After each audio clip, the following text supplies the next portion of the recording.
Hi there, friends, beloved. This session, this segment of our series of reflections on being the people of God in the pandemic marks the second to last segment that you will receive of this series. This and next week will bring this series of reflections to a conclusion. So I just want you to be aware of that. We are making preparation to move into the season of Advent and a new series in light of that I believe the Lord has for us. So make note of that, and I trust that you have found these to be helpful, whether you have been viewing them in this virtual format on social media, uh, in your inbox, or whether you've been with us in person on the weekends, or perhaps doing all the above. I trust that they've been helpful to you as we just wrestle with all of the emotion and the questions and the angst that is within our hearts and minds throughout these days, and how it is that we as the people of God are to posture ourselves, the stance that we are to be taking. Um, who are we to be as God's people through days like this? We don't just blend in with the culture around us, but we are called to be a very specific caliber of people, and that's what we've been reflecting on in the midst of this reality. Who we are to be as we wrestle and wrangle with all that we are feeling and experiencing through this. So I trust that these have been helpful to you.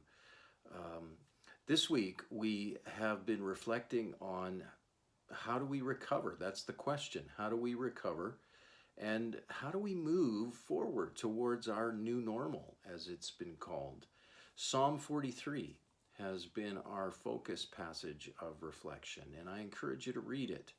Psalm 43 is a lament of a temple singer who is far from home and in exile, interestingly enough, as we have been just reflecting on that we are sojourners and exiles, resident aliens here in this age, and in particular during this pandemic and this crisis.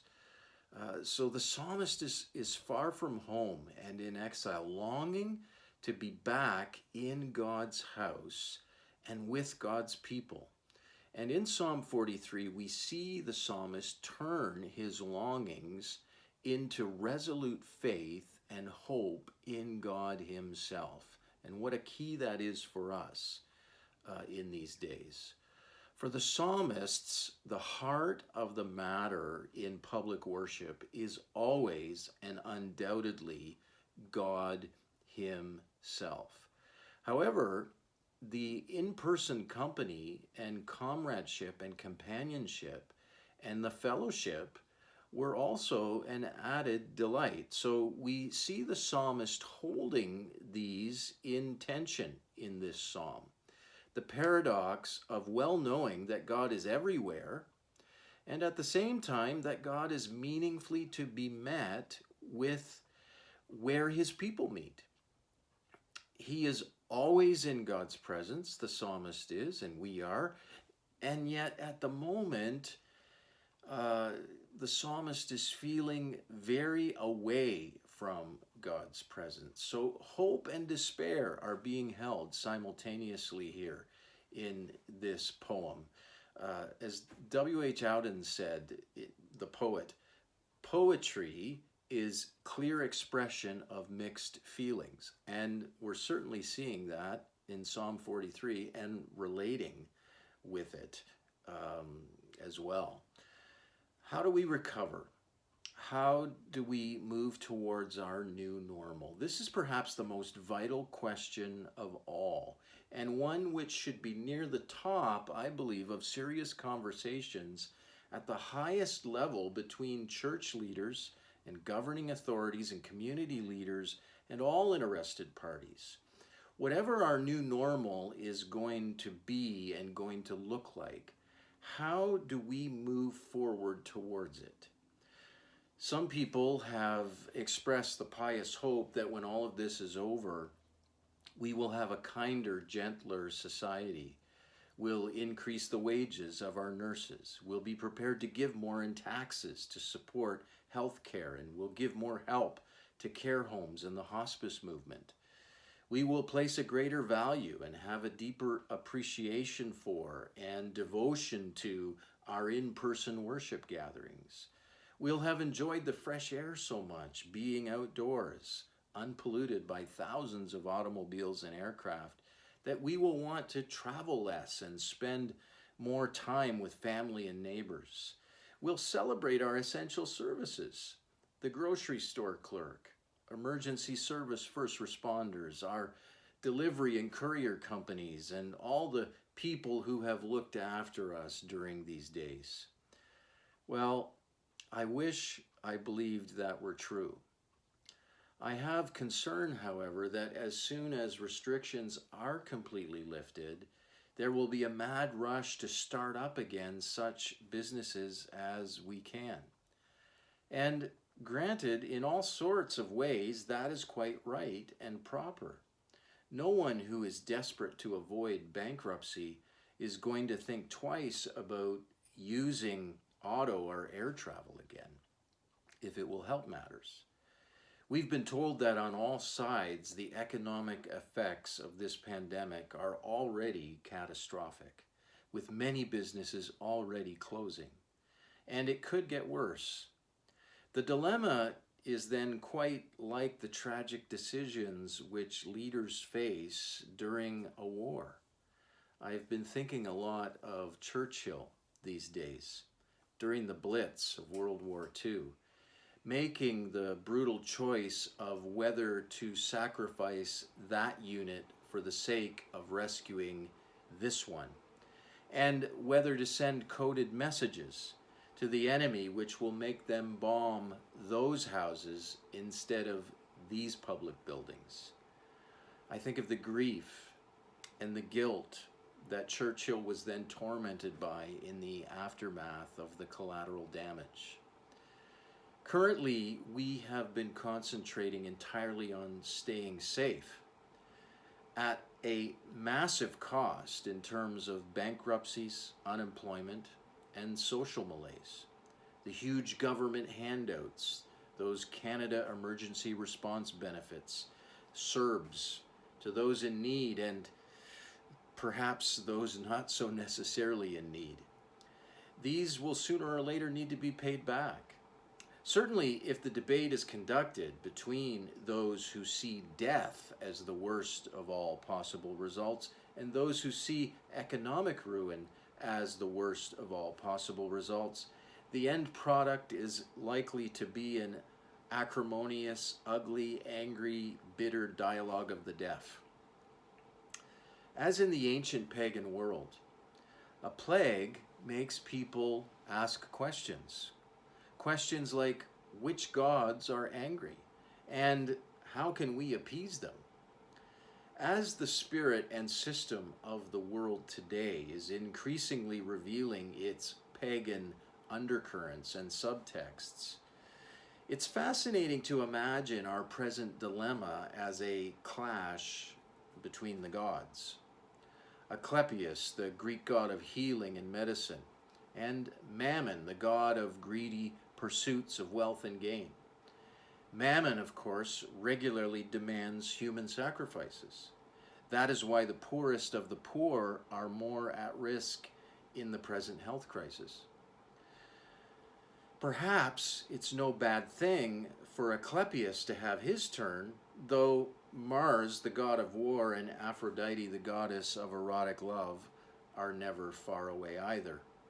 Certainly it won't do to cut back on the imperative to healthcare and healing just because we hear our favorite god Mammon calling us from the other corner, looking forward to more of those human sacrifices. If all of this is approached purely pragmatically, as though the machinery of state were, well, machinery, rather than the wise working interrelationship of fully alive human beings, the result will be predictable. The weak ones will go to the wall again. They usually do.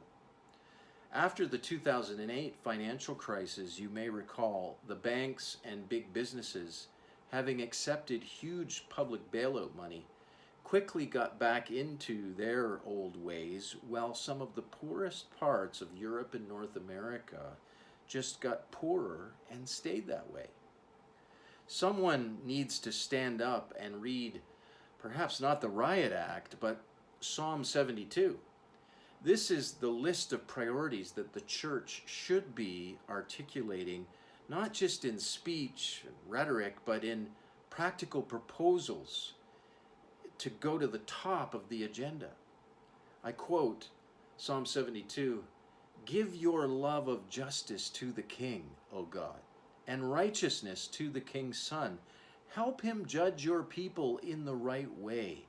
Let the poor always be treated fairly. May the mountains yield prosperity for all, and may the hills be fruitful. Help him to defend the poor, to rescue the children of the needy, and to crush the oppressors. The righteous ruler will rescue the poor when they cry to him. He will help the oppressed who have no one to defend them. He feels pity for the weak and the needy, and he will rescue them. He will redeem them from oppression and violence, for their lives are precious to him." I suppose that this too could be mocked as wishful, pious thinking. But you know, this is what the church at its best has always believed and taught and embodied and demonstrated. What the church on the front lines has always practiced and incarnated. In the early days of the church, the Roman emperors and local governors didn't know much about what Christianity really was. Yet they knew that this strange movement had people who were always banging on about the needs of the poor. I wonder what might happen if the world today had the same impression of the people of God.